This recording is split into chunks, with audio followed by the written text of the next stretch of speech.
ശ്രീ വിദ്യാസാഗർ ഗുരുമൂർത്തി. ഗോത്ര എന്തായിരുന്നു എന്നുള്ളത് ചരിത്രം തന്നെ സാക്ഷ്യപ്പെടുത്തിയതാണ്. അതിന് നിയമവ്യവസ്ഥിതി തന്നെ അല്ലെങ്കിൽ നിയമവൃത്തങ്ങൾ തന്നെ അതിന് ഉതകുന്ന സാഹചര്യങ്ങൾ, പ്രതികളായവർക്ക് ശിക്ഷ, 11 പേരോളം വധശിക്ഷയ്ക്കൊക്കെ വിധേയരായവരാണ്. ഗോത്ര എന്താണ് എന്നുള്ളതിൽ ആർക്കും ഒരു സംശയവുമില്ല. പക്ഷേ എമ്പുരാൻ എന്ന സിനിമയിലൂടെ ഗോത്ര ഒരു തിരികെ കയറ്റലായിരുന്നു. അതിലൂടെ രൂപപ്പെട്ട നായകൻ അല്ലെങ്കിൽ അതിൻ്റെ ഇരയായി ഇരവാദം ഉയർത്തിക്കൊണ്ട് പൊതുസമൂഹത്തിലേക്ക് ഉയർന്നു വരുന്നു.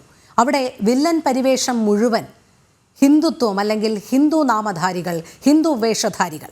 അവർ പിന്നീട് ഭാരതത്തെ, തുടർന്ന് കേരളത്തിൽ എങ്ങനെയൊക്കെ ഭരണം നടത്താം അല്ലെങ്കിൽ ഭരണം പിടിക്കാമെന്നുള്ള അജണ്ട സെറ്റ് ചെയ്യുന്നു. ഇതൊക്കെ ആരുടെ തലയിൽ ഉദിച്ച ബുദ്ധിയായിട്ടാണ് താങ്കൾക്ക് കരുതുന്നത്? നോക്കൂ, ഇവിടെ ഈ ഒരു ചലച്ചിത്രം ഞാൻ കണ്ടിട്ടില്ല. പക്ഷേ ഇത് കണ്ട വളരെ അടുത്ത സുഹൃത്തുക്കൾ പലരും എന്നോട് വിളിച്ച് ഇതേപ്പറ്റി പറഞ്ഞു. ഇതിന്റെ ഇതിവൃത്തം എന്താണ്, എങ്ങനെയാണ് ഇതിന്റെ കഥ പുരോഗമിക്കുന്നത്, എന്താണ് ഇതിന്റെ ക്ലൈമാക്സ് എന്നൊക്കെ പറഞ്ഞു. എന്നോട് പലരും പറഞ്ഞു. ഞാൻ പറയുന്നത്, കേരളത്തിലെ ഏറ്റവും ജനപ്രിയനായ ഒരു താരത്തെ ഉപയോഗിച്ചുകൊണ്ട് നടത്തിയ ഒരു അസൽ ഹിന്ദു വിരുദ്ധ സിനിമയാണ് എമ്പുരാൻ എന്ന് പറയാതിരിക്കാൻ വയ്യ. അപ്പൊ എന്താണ് ഇവിടെ നമ്മൾ ഹിന്ദു വിരുദ്ധം എന്ന് പറയാൻ കാരണം എന്ന് വെച്ചാൽ 59 ഹിന്ദു തീർത്ഥാടകരെയും കർസേവകരെയും ആണ് അവിടെ ചുട്ടുകൊന്നത്. ആ ചുട്ടുകൊന്നതിനെ ന്യായീകരിക്കുക എന്നുള്ളത് മാത്രമല്ല, അതിലൂടെയാണ് ഇപ്പോൾ ഉള്ള നരേന്ദ്രമോദിയുടെ ഭരണം വന്നത്, അല്ലെങ്കിൽ അതിലൂടെയാണ് ഇപ്പോഴത്തെ എല്ലാ സൗകര്യങ്ങളും ഹിന്ദുത്വ രാഷ്ട്രീയത്തിന് കിട്ടിയതെന്ന് പറയുമ്പോൾ അതിന്റെ ആഴം വളരെ വലുതാണ്. ഒരു കഥ പറഞ്ഞു പോകുമ്പോൾ ഒരു പക്ഷെ വേണമെങ്കിൽ ഒരു ഇസ്ലാമിക വ്യൂവിൽ നിന്ന് നോക്കുമ്പോൾ ശരിയാണ്, അവരെ സംബന്ധിച്ച് കൂടുതൽ നഷ്ടങ്ങൾ ഉണ്ടായെന്നൊക്കെ ചിന്തിച്ചേക്കാം. കാരണം ഗുജറാത്തിൽ പഴയ പോലെയല്ല, 1921 ആയില്ല ഗുജറാത്തിലെ കാര്യം. കാരണം കേരളത്തിലെ ഹിന്ദു അല്ല ഗുജറാത്തിലെ ഹിന്ദു. ആ വ്യത്യാസം തീർച്ചയായിട്ടും ഉണ്ട്. കാരണം അവർ ഖിൽജിയെയും ഗോറിയെയും സോമനാഥ് ക്ഷേത്ര ആക്രമണത്തെയൊക്കെ കണ്ടു വളർന്ന തലമുറകളാണ്. അപ്പൊ അവരുടെ പ്രതികരണം രൂക്ഷമായിരിക്കും. കാരണം ഒരു ഇസ്ലാമിക അധിനിവേശത്തെയും വെച്ചു പൊറുപ്പിക്കില്ല എന്ന് പ്രതിജ്ഞ എടുത്തവരാണ് അവരുടെ തലമുറകൾ. കേരളത്തിലെ പോലെയല്ല. കേരളത്തിൽ 1924 നമ്മുടെ പ്രതികരണം ഒന്നും ഉണ്ടായിട്ടില്ല. ഈ ക്രൂര മുഹമ്മദർ എന്ന് കുമാരനാശാൻ വിശേഷിപ്പിച്ച ഇവർ പുറത്തു വന്ന് കാലിളക്കുമ്പോൾ പുറത്തേക്ക് വന്ന് തലകുനിഞ്ഞ് നിൽക്കുക, കഴുത്ത് നീട്ടിക്കൊടുക്കുക, വെട്ടാൻ എന്ന രീതിയിലായിരുന്നല്ലോ കേരളത്തിലെ കാര്യങ്ങൾ. പക്ഷെ അതുപോലെ ആയില്ല ഗുജറാത്തിൽ എന്നതാണ് ഇവരെ ചൊടിപ്പിക്കുന്നത്. ഗുജറാത്തിൽ ഗോത്രയിൽ ഉണ്ടായ ഈ വിഷയത്തിന്റെയൊക്കെ മൂല കാരണത്തെ തമസ്കരിച്ചുകൊണ്ട് അതിന്റെ തിരിച്ചടിയെ മാത്രം പെരുപ്പിച്ചു കാണിക്കുന്നത് ഇരവാദ മുഴക്കലാണ്. ഇരവാദ മുഴക്കൽ ഇപ്പോ നോക്കൂ, ഇസ്രായേലിന്റെയും പലസ്തീന്റെയും കാര്യത്തിൽ പോലും നടക്കുന്ന എന്താണ്? അങ്ങോട്ട് ഒക്ടോബർ 7 2023 ഇവർ കയറി സീസ് ഫയറിനെ വയലേറ്റ് ചെയ്തില്ലായിരുന്നെങ്കിൽ ഇനി ഇത്രയധികം ആളുകൾ പലസ്തീനിൽ മരിക്കുമായിരുന്നില്ലല്ലോ. അപ്പൊ ഇവർ ചെയ്യുന്ന അങ്ങോട്ട് കയറി ചൊറിയൽ എന്ന പരിപാടി നിർത്തിയാൽ, അതായത് അവരുടെ കൊലക്കത്തി താഴെ വെച്ചാൽ, ഹിന്ദു സമൂഹം എന്ന് പറയുന്ന ലോകത്തെ ഏറ്റവും സമാധാനപ്രിയരായ, കൂടെ ജീവിക്കാൻ ഏറ്റവും ആഹ്ലാദപ്രദമായ സാഹചര്യം ഒരുക്കുന്ന ഒരു വലിയ വിശാല മനസ്സുള്ള സമൂഹമാണ്. അതിനെ പോലും കയറി ചൊറിയ എന്ന് പറഞ്ഞാൽ അപ്പൊ ഇവരുടെ ചില്ലറ സൂക്കേടൊന്നും ആയിരുന്നില്ല ആ സമയത്ത്. മാത്രമല്ല, മോദിജി അവിടെ അധികാരത്തിലേറ്റ് അധികം കഴിയുന്നതിന് മുൻപേയാണിത്. ആ ഒരു സർക്കാർ അധികം കഴിയുന്നതിന് മുൻപേ തന്നെ ഈ അദ്ദേഹത്തിനെ അങ്കലാപ്പിലാക്കുക എന്ന ഒരു തന്ത്രവും കൂടെ, രാഷ്ട്രീയ തന്ത്രവും കൂടെ ഇതിന് പിന്നിലുണ്ട്. ഒന്നത്. രണ്ടാമത്തത്, ഈ ചലച്ചിത്രത്തെ പറ്റി പറയാൻ നമ്മൾ വളരെ ശ്രദ്ധിക്കണം.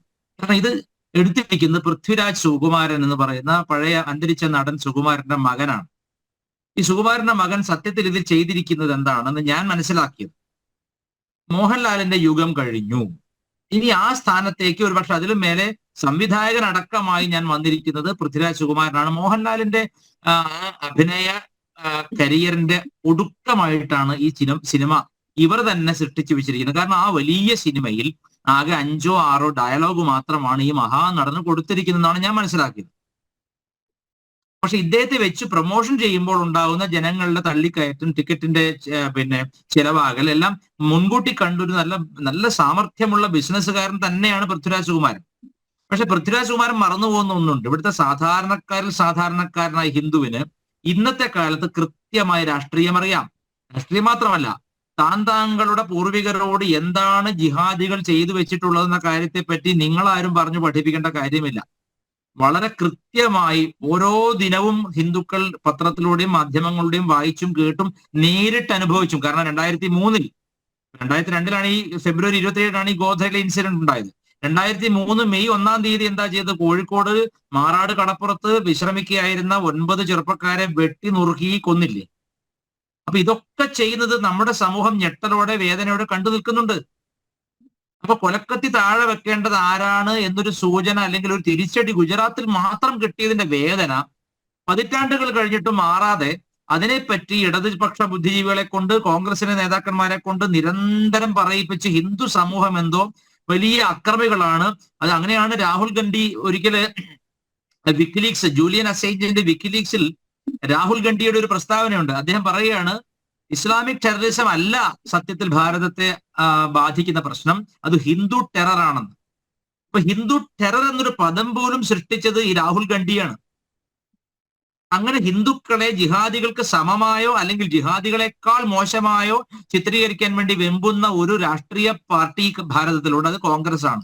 യാതൊരു സംശയമില്ലാണ്ട് പറയാതെ ആ കോൺഗ്രസ് ഇന്നിപ്പോ ഉപ്പുവെച്ച കലം പോലെ ഭാരതം മുഴുവൻ അനാഥപ്രേതം പോലെ നടക്കുന്നതിന്റെ കാരണവും അത് ഞാൻ പറയുന്ന RSSന്റെയോ BJPയുടെയോ പ്രവർത്തനത്തെക്കാൾ ഒക്കെ ഉപരി ഹിന്ദു സമാജത്തിന് ഹൃദയത്തിൽ മുറിവേറ്റുന്ന സംഭവങ്ങൾ തുടരെ വരുമ്പോൾ ഏത് ജനതയാണ് ചിന്തിക്കാത്തത്, ഞങ്ങളുടേതായ ഒരു ഭരണം വരണം, ഞങ്ങൾക്ക് സംരക്ഷണം കിട്ടണം, ഞങ്ങൾ വഴിച്ചെണ്ടയല്ല, അമ്പലമണിയല്ല, അങ്ങനെ ചിന്തിക്കുന്ന ഒരു സമൂഹം ഉണ്ടായി വന്നു. സത്യത്തിൽ ഹിന്ദുക്കൾ സംഘടിക്കാൻ കാരണം RSS ആണെന്ന് ഞാൻ പ്രാഥമികമായിട്ട് പറയില്ല. പ്രാഥമികമായിട്ട് അത് ഇസ്ലാമിക ശക്തികളുടെ ക്രൂരവും നിന്ദ്യവുമായ അസഹിഷ്ണുതയും ആക്രമണങ്ങളുമാണ്. അത് RSSോ BJPയോ ഉണ്ടാവുന്നതിന്റെ പതിറ്റാണ്ടുകൾക്കും നൂറ്റാണ്ടുകൾക്ക് മുമ്പ് ഖിൽജിയും മുഹമ്മദ് ഗോറിയും ഒക്കെ നടത്തിയ ക്രൂരമായ ആക്രമണങ്ങളാണ് ഇവരെ പറ്റി മാറി ചിന്തിക്കാൻ ഹിന്ദു സമൂഹത്തെ പ്രേരിപ്പിച്ചത്.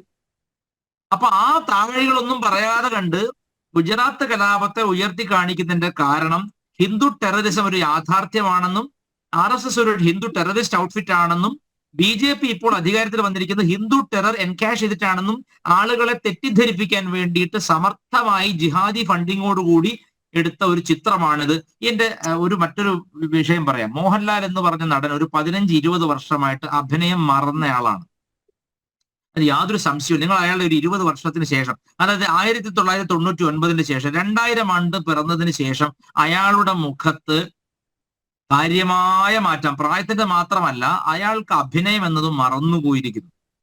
നമ്മളെ നാട്ടിൽ പണ്ട് പറയും നെയ്യ് കുടിച്ചതുപോലെ എന്ന് വെച്ചാൽ ആയുർവേദ ചികിത്സയുടെ ഭാഗമായിട്ട് നെയ്യ് കുടിച്ചു കഴിഞ്ഞാൽ അധികം അനങ്ങാൻ പാടില്ല, മുഖമൊന്നും അധികം അനക്കരുത്, ശരീരം അനക്കാൻ പാടില്ല. നെയ്യ് കുടിച്ചതുപോലെയാണ് മിക്ക ചലച്ചിത്രത്തിൽ അഭിനയിക്കുന്നത്. കൈ മാത്രം ഇങ്ങനെ ചലിപ്പിക്കുക എന്നുള്ളതാണ് ഇപ്പൊ മോഹൻലാലിന്റെ അഭിനയം എന്ന് പറയുന്നത്. ഇപ്പൊ നിങ്ങൾ ചിലപ്പോൾ പറയും നീ ഒരു വർഗീയവാദിയാണ്, അതുകൊണ്ട് നിനക്ക് നിന്റെ മതത്തെ പറഞ്ഞപ്പോൾ മോഹൻലാൽ അതിൽ അഭിനയിച്ചപ്പോൾ നീ മോഹൻലാലിനെ കുറ്റം. അങ്ങനെയല്ല. ഞാൻ ഇതിന് മുൻപും ഈ എമ്പുരാൻ ഇറങ്ങുന്നതിന്റെ ഒരു 5 വർഷം മുമ്പ് ഞാൻ ഫേസ്ബുക്കിൽ പരസ്യമായി എഴുതിയിട്ടുണ്ട്, ഒരു കാലത്ത് അനേകം കിളികൾക്കും മറ്റും വീടായിരുന്ന ഒരു വൻ വൃക്ഷം, അനേകർക്ക് തണലേകിയ ദാഹമകറ്റിയ ഒരു വൻ വൃക്ഷം ഇന്ന് ഇല പൊഴിച്ചു നിൽക്കുകയാണെന്ന് ഞാൻ എഴുതിയിട്ടുണ്ട്. ഇന്ന് മോഹൻലാൽ വെറും ഒരു മരുപ്പറമ്പിലെ മരം മാത്രമാണ്. നമ്മുടെ ഡോക്ടർ സുകുമാർ അഴീക്കോടിന്റെ ഒരു പദം കടമെടുത്ത് പറയുകയാണെങ്കിൽ മോഹൻലാലിനെ പറ്റി പറഞ്ഞത്, ഡോക്ടർ സുകുമാർ അഴീക്കോട് പറഞ്ഞു ഇയാൾ ഒരു കങ്കാളമാണ് എന്ന്. അത് സത്യമാണ്. മോഹൻലാൽ ആത്മാവില്ലാത്ത വെറും ഒരു എന്താ പറയാ അസ്ഥികൂടമായി മാറിയിട്ട് കാലമേറെ. ഇദ്ദേഹത്തിന് ആത്മാവില്ലാത്തതുകൊണ്ടല്ലേ കിവി ഐസ്ക്രീമിന്റെ പരസ്യം മുതൽ കക്കൂസ് ടാങ്കിന്റെ പരസ്യത്തിൽ വരെ കാശ് വാങ്ങി അഭിനയിക്കുന്നത്? എന്തെങ്കിലും തത്വദീക്ഷയുണ്ടോ? ഞാൻ ചോദിച്ചത്, ഇപ്പൊ എന്നോട് പലരും പറയുന്നു, സുഹൃത്തുക്കൾ പറയുന്നു, അങ്ങനെ ലാലേട്ടനെ പറ്റി പറയരുത്. ലാലേട്ടൻ സ്വാമി വിവേകാനന്ദനോ ശങ്കരാചാര്യരോ ഒന്നുമല്ല. എനിക്ക് അനിഷേധ്യമായ അപ്രതിരോധ്യമായ ഒരു വിധേയത്വമോ ശരണാഗതിയോ പ്രാപിക്കാൻ അങ്ങനത്തെ ഒരാളൊന്നും അല്ല മോഹൻലാൽ. മോഹൻലാൽ കേവലം ഒരു നടനാണ്. നമ്മെ രസിപ്പിക്കുന്ന, രസം പ്രദാനം ചെയ്യുന്ന അഭിനയം എന്ന കലയുടെ കേരളത്തിലെ അല്ലെങ്കിൽ ഇന്ത്യയിലെ തന്നെ ഏറ്റവും നല്ല നടന്മാരിൽ ഒരാളായിരുന്ന ആളാണ്. ആ ബഹുമാനവും പ്രേമവും ഒക്കെ നമ്മൾ ആ കാലത്ത് കാണിച്ചിട്ടുമുണ്ട്. ഇടികൂടി ടിക്കറ്റ് വാങ്ങി ഞാനും സിനിമ കണ്ടിട്ടുണ്ട്, സ്ഫടികം കണ്ടിട്ടുണ്ട്, കമലദളം കണ്ടിട്ടുണ്ട്, വാനപ്രസ്ഥം കണ്ടിട്ടുണ്ട്, ഇരുവർ എന്ന പടം കണ്ട്. എല്ലാറ്റിലും ലോകത്തെ ഏറ്റവും മികച്ച അഭിനയ ശേഷിയുള്ള 10 നടന്മാരിൽ ഒരാൾ തന്നെ ആയിരുന്നു. ഞാൻ അത് പാസ്റ്റ് ടെൻസ് ആണ് പറയുന്നത്. പക്ഷെ ആ മനുഷ്യൻ ഒരു 10, 15, 20 കൊല്ലമായിട്ട് ഇങ്ങനെ മുഖഭാവങ്ങൾ ചത്തുപോയൊരു മനുഷ്യനെ വേറെ ഞാൻ കേരളത്തിൽ കണ്ടിട്ടില്ല. കേരളത്തിന്റെ പ്രത്യേകത, നമ്മുടെ മലയാള ചലച്ചിത്ര രംഗം എന്ന് പറയുന്നത് വളരെ സമ്പുഷ്ടമാണ്, സമ്പന്നമാണ്. ശങ്കരാടി വരെയുള്ള അല്ലെങ്കിൽ മാമുക്കോയ വരെയുള്ള നടന്മാരൊക്കെ അതിഗംഭീരമായി പെർഫോം ചെയ്യുന്ന ഒരു നാടാണിത്. അത്ര ഗംഭീരന്മാരെ നടന്മാരുണ്ട് ഇവിടെ. ഞാൻ വളരെ ലളിതമായ ഒരു ചോദ്യം ചോദിക്കട്ടെ. മമ്മൂട്ടി എന്ന ഒരു നടൻ, മമ്മൂട്ടി ഒരു ഇദ്ദേഹത്തിനെ പോലെ തന്നെ കാണപ്പെടുന്ന അത്രയും സൂപ്പർ സ്റ്റാർ, മെഗാ സ്റ്റാർ ആണല്ലോ. മമ്മൂട്ടിയുടെ അടുത്ത് കൊണ്ടുപോയിട്ട് ഒരു തിരക്കഥ ഇസ്ലാമിക സമാജത്തെ അല്ലെങ്കിൽ ഇസ്ലാമിനെ നേരിട്ട് കുറ്റപ്പെടുത്തുന്ന അല്ലെങ്കിൽ ഇസ്ലാമിക സമൂഹത്തെ ഒരു ടെറർ ഗ്രൂപ്പായി ചിത്രീകരിക്കുന്ന ഒരു തിരക്കഥ കൊണ്ടു കൊടുത്താൽ അയാൾ അത് വായിച്ചിട്ട് അതിൽ അഭിനയിക്കുമോ? ഒരിക്കലും ചെയ്യില്ല. അയാൾക്ക് ഇനി എത്ര കോടി കൊടുക്കാന്ന് പറഞ്ഞാൽ ഇത് ചെയ്യില്ല. ഇവിടെ അങ്ങനെയല്ല. ഇവിടെ ഹിന്ദുക്കളുടെ ചുമലിൽ കയറി ലെഫ്റ്റനന്റ് കേണൽ മറ്റേത് ഭരത് ഗോപ്പ് കുറച്ചൊക്കെ എന്നൊക്കെ പറഞ്ഞിട്ട് ഹിന്ദുക്കൾക്കെതിരെ ഒരു കഥ. അതും നിങ്ങൾ ആലോചിക്കണം. ബജ്രംഗ് എന്നൊരു പദം അതിൽ ഉപയോഗിച്ചിട്ടുണ്ട്. ഞാൻ സിനിമ കണ്ടിട്ടില്ലെന്ന് ആദ്യമേ പറഞ്ഞു. ബജ്രംഗ് എന്നൊരു പദം അതിൽ ഉപയോഗിച്ചിരിക്കുന്നു. അടി കൊള്ളേണ്ടതല്ലേ ഇപ്പൊ പൃഥ്വിരാജ് സുകുമാരന്? ആരാണ് ബജ്രംഗി? സീതാമാതാവിനെ അന്വേഷിച്ച് കണ്ടെത്തിയ നമ്മുടെ അഭിമാനപാത്രമായ നിത്യബ്രഹ്മചാരിയായ നമ്മുടെ ശക്തിയുടെ പ്രതീകമായ നമ്മുടെ പ്രതിരോധത്തിന്റെയും തിരിച്ചടിയുടെയും പ്രതീകമായിട്ടുള്ള ബജ്രംഗ് ബലി എന്ന മുദ്രാവാക്യത്തിലൂടെ നമ്മൾ ഓർക്കുന്ന സാക്ഷാൽ ഹനുമാൻ സ്വാമിയല്ലേ അപമാനിച്ചിരിക്കുന്നത്? അപ്പൊ ഹനുമാനെ അപമാനിക്കും വിധം ബജ്രംഗ് എന്നൊരു പദം എടുത്ത് അതൊരു ഹിന്ദു ടെറർ ഔട്ട്ഫിറ്റിന്റെ പേരാണെന്ന് കൊടുത്താൽ എന്താ അർത്ഥം? വിശ്വ ഹിന്ദു പരിഷത്തിന്റെ യുവവിഭാഗമായ ബജ്രംഗ് ദളിനെ അല്ലേ അവിടെ പരോക്ഷമായി സൂചിപ്പിച്ചിരിക്കുന്നത്? അങ്ങനെ നമ്മുടെ സമാജത്തിന്റെ അഭിമാന ബിംബങ്ങളെല്ലാം പച്ചയ്ക്ക് തെറി വിളിക്കുന്ന ഒരു പടത്തിൽ കയറി അഭിനയിക്കാൻ ഇങ്ങനെ കാശു മാത്രമേ നോക്കിയുള്ളൂ എന്ന് പറയുമ്പോൾ എനിക്ക് വളരെ അത്ഭുതം തോന്നുകയാണ്. അതെ, ചില അടുത്ത വൃത്തങ്ങൾ നൽകുന്ന ചില സൂചനകൾ കൂടിയുണ്ട് ശ്രീ വിദ്യാസാഗർ ഗുരുമൂർത്തി. നമുക്ക് അതിൻ്റെ സോഴ്സ് പറയാൻ സാധിക്കുകയില്ലെങ്കിൽ പോലും ഇതിലെ മോഹൻലാലും അല്ലെങ്കിൽ അടുത്ത വൃത്തങ്ങൾക്കൊക്കെ തന്നെ ഇതിനെക്കുറിച്ചൊരു ധാരണ ഉണ്ടായിരുന്നില്ല, അല്ലെങ്കിൽ തെറ്റിദ്ധരിപ്പിക്കപ്പെട്ടു എന്നുള്ള രീതിയിൽ അത് തെറ്റാണ്. ആ വാദം തെറ്റാണ്. ആ വാദം 100% തെറ്റാണ്. അതെന്താന്ന് വെച്ചാൽ ആശീർവാദ് പ്രൊഡക്ഷൻസ് ഇപ്പൊ കുറച്ച് പൈസ അവരുടെ വായിൽ തിരികിട്ടുണ്ടാവും. അതുകൊണ്ടാണ്. മാനസിക വിഷമമുണ്ട്, ഇത്തരത്തിലൊരു അജണ്ട ഉണ്ടായിരുന്നതായി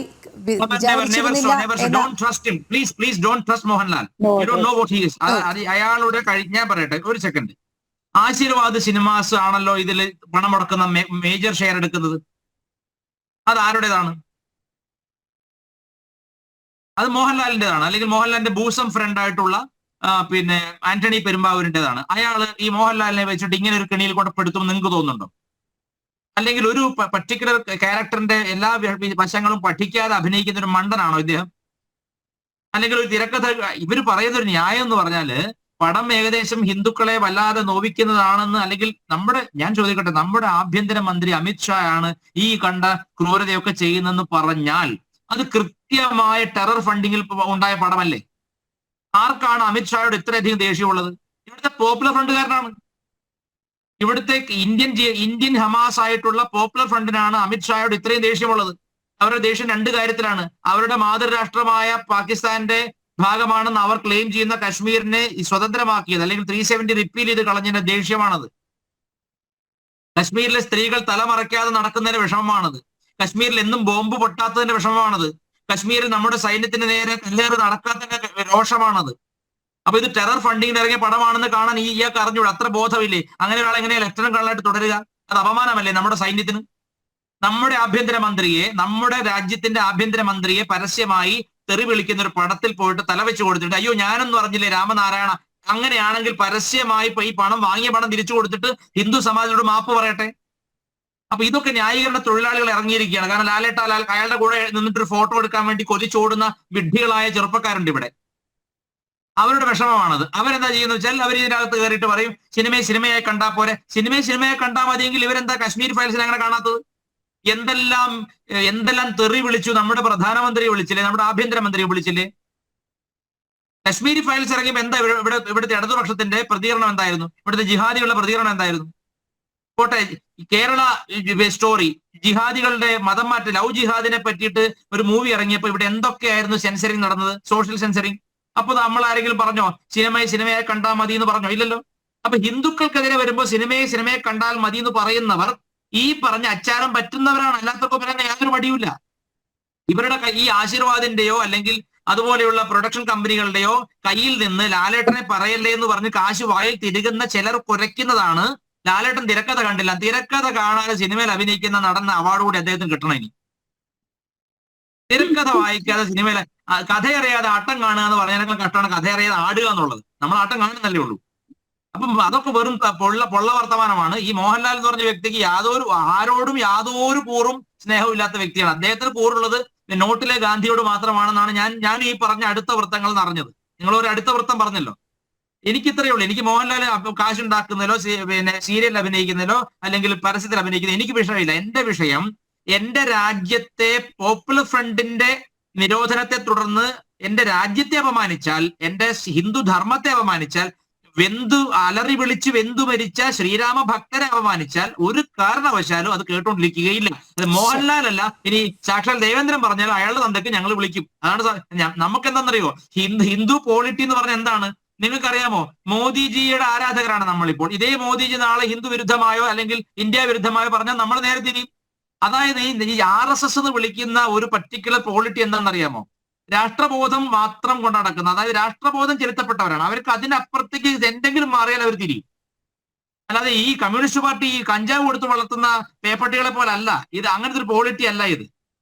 നിങ്ങൾ ആരുമായിക്കോട്ടെ, ഒരു ബേസിക് ടെനറ്റ്സ് ഉണ്ട്, ചില തത്വങ്ങളുണ്ട്. ആ തത്വങ്ങൾക്ക് വിരുദ്ധമായി ആര് പോയാലും, ഗുരുമൂർത്തി പോയാലും ശശികല ടീച്ചർ പോയാലും പിന്നെ ബാബു പോയാലും ആര് പോയാലും ഈ പോളിറ്റി തെറി വിളിക്കും. കാരണം ഈ പോളിറ്റിയുടെ ബേസിക് ടെനറ്റ്സ് എന്ന് പറയുന്നത് അത്ര രൂഢമൂലമാണ്. 1921 മുതൽ 1921 മുതൽ കണ്ടുകൊണ്ടിരിക്കുന്ന ഈ ക്രൗര്യം ഓർക്കുന്ന തലമുറയാണ് ഇവിടെ ഉള്ളത്. അതുകൊണ്ട് ഇവരോട് പോയിട്ട് നിങ്ങൾ പറയാം ലാലേട്ടൻ ഒരു കുഞ്ഞ് തെറ്റ് പറ്റിയെന്ന് പറഞ്ഞാൽ അത് അംഗീകരിക്കാൻ പറ്റില്ല. തെറ്റ് പറ്റുകയും അതിന് കാശ് വാങ്ങുകയും ചെയ്യുന്ന ആദ്യത്തെ പരിപാടിയല്ലേ? കാശ് വാങ്ങാതെ അഭിനയിച്ചൊന്നുമല്ലല്ലോ. ഇതിന്റെ ലാഭം ഇദ്ദേഹത്തിന് തന്നെയല്ലേ വരുന്നത്, അല്ലാണ്ട് ഗുരുമൂർത്തിക്കല്ലല്ലോ വരുന്നത്. അപ്പൊ അതുകൊണ്ട് ഈ കങ്കാളത്തെയൊക്കെ നമ്മൾ ചുമക്കേണ്ട ഒരു കാര്യവുമില്ല. അഴീക്കോട് മാഷോട് ഇപ്പൊ ഒരു നന്ദി സ്നേഹം തോന്നുന്നു ഈ ഒരു വാക്ക് പ്രയോഗിച്ചതിൽ. കാരണം കങ്കാളത്തിന് ആത്മാവില്ലല്ലോ. ആത്മാവുള്ളപ്പോഴേ കുറ്റബോധവും ആത്മരോഷവും ആത്മധർമ്മബോധവും ഒക്കെ വരേണ്ട ഒന്നുമില്ലല്ലോ. ഇപ്പോ ആത്മാർത്ഥതയും വേണ്ട. ഇപ്പൊ ഞാൻ പറയുന്നത് ഇവിടെ മോഹൻലാലിന്റെ, ഞാനൊരു മോഹൻലാല് ഫാൻ തന്നെ ആയിരുന്നു, കാരണം ഒരു 15 വർഷം മുമ്പ് വരെ. പിന്നെ ഒരു ടിപ്പിക്കൽ എന്താ പറയാ, ഈ ബൊമ്മയെ പോലെ നെയ്യ് കുടിച്ച പോലെ ആടാൻ തുടങ്ങിയപ്പോൾ നമുക്ക് തോന്നി ഇയാളുടെ അഭിനയ കരിയർ തീർന്നു തോന്നി. എങ്കിലും അദ്ദേഹത്തെ ആരും ഒരു പദം കൊണ്ട് പോലും വേദനിപ്പിച്ചിരുന്നില്ല. കാരണം അദ്ദേഹം ഒരു നല്ല മനുഷ്യനെ നിലയ്ക്കാണ് കണ്ടിരുന്നത്. പക്ഷെ ഇപ്പൊ എനിക്ക് സംശയം തോന്നുന്നു. കാരണം അദ്ദേഹത്തിന്റെ കഴുത്തിൽ ഒരു കുരിശ് തൂങ്ങാൻ തുടങ്ങിയിട്ട് എന്റെ അറിവിൽ ഒരു വർഷത്തിലേറെയായി. ആ കുരിശ് കഴുത്തിൽ നിന്ന് മാറ്റിയിട്ടേ ഇല്ല, കൊന്തയും കുരിശും. അപ്പൊ അത് എനിക്കതിന് വിഷമമൊന്നുമില്ല, അത് അയാളുടെ പേഴ്സണൽ ചോയ്സ് ആണ്. പക്ഷേ ധർമ്മബോധമുള്ള ഒരു ഹിന്ദുവിന്, അത് ഞാൻ ചോദിക്കട്ടെ, ഒരു മമ്മൂട്ടി ഒരു നായരായിട്ട് അഭിനയിക്കുന്ന സിനിമ പ്രൊമോഷൻ നടക്കുമ്പോൾ മമ്മൂട്ടി പോയിട്ട് കുറി തൊട്ട് വന്നിരിക്കുവോ? ഇല്ല. അയാൾക്കറിയാം അയാൾ സിനിമയ്ക്ക് വേണ്ടി ആ വേഷം കെട്ടും, കുറി തൊടും, അമ്പലത്തിൽ പോയി തൊഴുന്ന കാണിക്കും. പക്ഷെ അയാളുടെ പേഴ്സണൽ റിലീജിയസ് ബിലീഫിനെ അയാൾ എവിടെയും ബലി കഴിക്കുന്നില്ല. ഇവിടെ സംഗതി അങ്ങനെയല്ല. ഇംഗ്ലീഷിൽ ചൊല്ലുണ്ട് ഗോ നേറ്റീവ് എന്ന്. ഒരാൾ ഇംഗ്ലണ്ടിൽ പോയ ഉടനെ കോട്ടും സൂട്ടും ഇട്ട് ആ തൃശ്ശൂർ വന്നപ്പോൾ ഊരിയില്ല എന്ന് പറഞ്ഞതിന് അർത്ഥം എന്താണെന്ന് വെച്ചാൽ, ചിലരിങ്ങനെ ചിലരുടെ സാമ്പത്തിക വളർച്ചയിൽ റിമോട്ട് കൺട്രോൾ പ്രവർത്തിക്കുമ്പോൾ അവരുടെ മതത്തോട് വളരെയധികം ആഭിമുഖ്യം വരികയും അങ്ങനെ എന്തും ചെയ്യാൻ തയ്യാറാവുകയും ചെയ്യും. ബ്ലാക്ക് മാസിന്റെ ഒക്കെ ടീം പോലെയാണ് ഇപ്പൊ ഒരു പ്രവർത്തിക്കുന്നത്. എല്ലാത്തിലും ഒരു ഇല്ലൂമിനാറ്റിയും ഒരു ബ്ലാക്ക് മാസും ഒരു ആന്റി ക്രൈസ്റ്റ്. ലൂസിഫർ എന്ന് പറഞ്ഞാൽ ആരാണ് ശരിക്കും? ക്രിസ്തീയ തിയോളജി പ്രകാരം ലൂസിഫർ ആരാണ്? സ്വർഗരാജ്യത്ത് നിന്ന് പുറത്താക്കപ്പെട്ട ചെകുത്താനല്ലേ? ലൂസിഫറിനെ വാഴ്ത്തുകയല്ലേ കേരളത്തിലെ രഹസ്യ ഗ്രൂപ്പായ ആന്റി ക്രൈസ്റ്റുകൾ ചെയ്യുന്നത്? അതെ, അത്തരത്തിൽ അല്ല, കറുത്ത വസ്ത്രങ്ങൾ മാത്രം ഇട്ടിട്ട് പിന്നെ ബ്ലാക്ക് മാസ് നടത്തുന്ന ബ്ലാക്ക് മാസുകാരുടെ പരിപാടിയല്ലേ ഇത്? അതെ, അതുപോലെ അത്തരത്തിലുള്ള അദൃശ്യ ദുരൂഹ കരങ്ങൾ ഈ സിനിമയിലും ഉണ്ടോ എന്നുള്ളത് തന്നെയാണ്. ഉണ്ട്. ഇനി അദൃശ്യ കാര്യങ്ങൾ ഒന്നും ഇല്ലെങ്കിലും പോപ്പുലർ ഫ്രണ്ടിനെ സൂചിപ്പിക്കാൻ വേണ്ടി ഒരു സിനിമ എടുത്തു കഴിഞ്ഞാൽ ഇവിടുത്തെ ഒരൊറ്റ ഹിന്ദു അതിനെ അംഗീകരിക്കില്ല. അത് നിങ്ങൾ RSS വിചാരിക്കണ്ട, ഒറ്റ ഹിന്ദു അതിനെ അംഗീകരിക്കും. താങ്കളിലേക്ക് എത്താം.